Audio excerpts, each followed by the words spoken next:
Biodiesel, which is taking the vegetable oil a stage further, reducing its viscosity so that you can use it in unmodified engines. We have a plant in New Ross, which is producing something like 30 million litres per annum of biodiesel from a range of feedstocks. They're not using rapeseed oil being one possibility. They're not using it because of its cost at the moment. They're producing mainly from recovered vegetable oil from the catering industry, with some beef tallow used in summertime. Plant technically very successful, and after some marketing difficulties in the early stages, they're going for over a year now, beginning to run very smoothly at this stage, and it's one of the more worthwhile developments we've had in the country in the last few years. At least one, I think, well, possibly two companies looking at the moment at setting up an ethanol plant. At the moment, the only ethanol that's produced in the country and used as fuel is coming from Carberry milk, produced from whey, from the lactose in whey, a byproduct of the cheese industry, and sold when you go to the Maxall station and see your E5 or your E85, that's mainly coming from ethanol produced by Carberry. That's a very nice development. Probably not, there's probably not much room for expansion there. If we're going to expand our ethanol production, I think it would have to come probably from cereals. I think that'd be my opinion. There are two people studying the possibilities at the moment. One in Waterford, one in Cork. Both have a long way to go yet. It'd be very nice to see one or other being successful, because the cereal market in the last year or two has just been a total disaster. Farmers are losing money producing cereals. Something that would stabilise the market and put some sort of a floor to it is very urgently needed.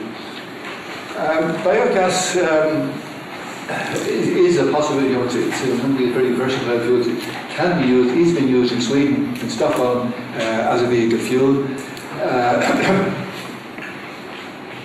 You can produce from a range of feedstocks. It's a very interesting. I think eventually we'll achieve a lot of, there will be a lot of uptake, but we haven't got that far in Ireland yet. One of the interesting things about it, looking in the long term, is that we talked hydrogen in the conversation a few times today, and how are you going to? Where's the hydrogen going to come from? You can't drill a hole in the ground and get it. Where's it going to come from? Producing it from water, as somebody said this morning, is a pretty energy-consuming business. The nearest thing we come to producing our own hydrogen would be the methane that comes off a biogas plant. And there are fuel cells there which will run from methane, from biogas.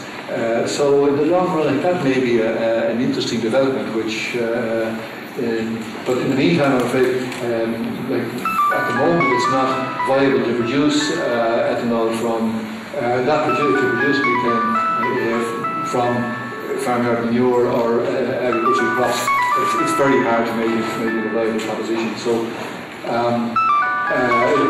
it's very interesting in the long run. Just for the immediate future, I'm not sure that it's going to achieve very much. So my guess of what are the medium-term, what's the medium-term potential of transport biofuels, and I've put down the various options there and the amounts we might hope to get from them, and I end up down at the bottom with a figure of 2 terawatt hours, and I think that's probably as much as we could hope to achieve, say, between now and 2020. Going beyond that, I'm not terribly optimistic. I mean, the new developments will be eventually we'll be able to use ethanol from cellulosic, from wood, from straw, from these materials, by some means or other.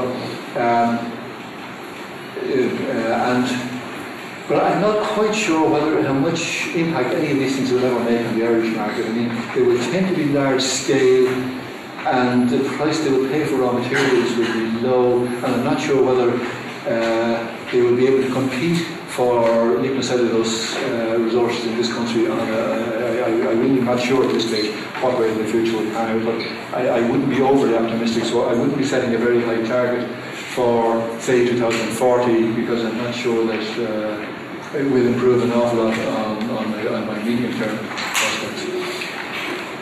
Biofuels to be burned, to produce heat and electricity, or to be digested, whichever, would be mainly, wood obviously would be the leading one.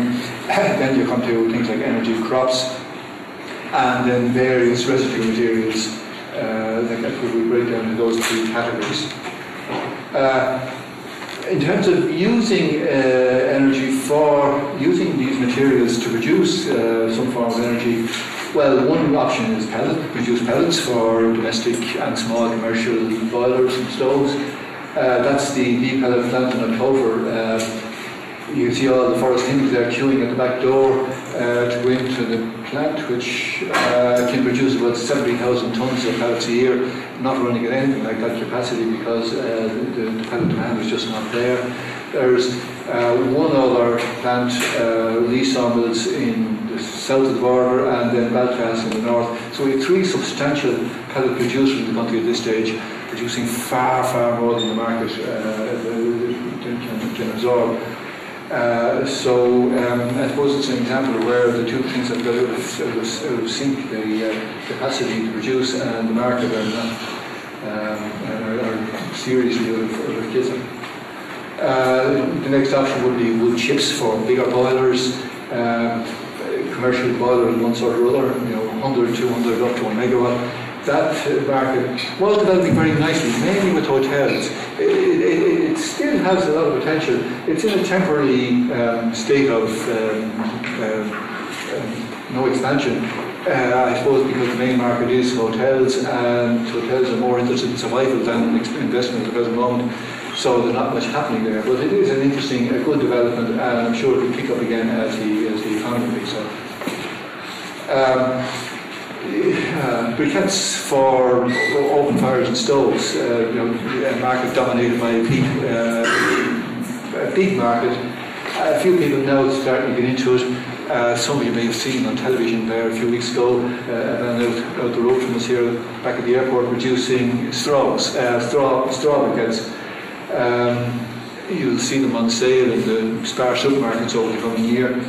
There are several more people looking at the same idea around the country. I think we'll see quite a development there. And again, one of the more worthwhile things that's been happening.